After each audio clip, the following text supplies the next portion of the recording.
கடந்த 3 ஆண்டுகள் மட்டும் எத்தனை சாதனைகள்! மகளிருக்கு 1000 ரூபாய் உரிமை தொகை, உயர்கல்வி பயிலக்கூடிய மாணவ மாணவியருக்கு மாதம் 1000 ரூபாய் உதவித்தொகை, பள்ளி குழந்தைகளுக்கு காலை உணவு திட்டம், பணிக்கு செல்லக்கூடிய மகளிருக்கு கட்டணமில்லா பேருந்து, ஒவ்வொரு தனி மனிதனையும் காக்குகிற அரசாக நம்முடைய திராவிட மாடல் அரசு செயல்பட்டுக் கொண்டிருக்கிறது.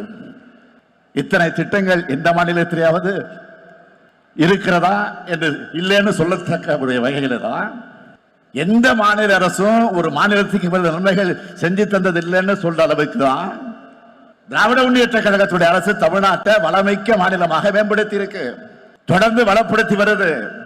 நம்முடைய எல்லா கனவுகளும் நிறைவேறிச்சான்னு கேட்டா இல்ல. மாநில உரிமைகளை வழங்குகிற ஒரு ஒன்றிய அரசு அமையல.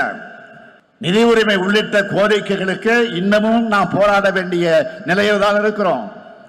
இப்படிப்பட்ட ஏராளமான நெருக்கடிகளுக்கு இடையில தான் தமிழ்நாட்டை எல்லா விதத்திலையும் முன்னேற்ற ஒற்றை இலக்கோடு திராவிட முன்னேற்ற கழக அரசு செயல்பட்டு வருது.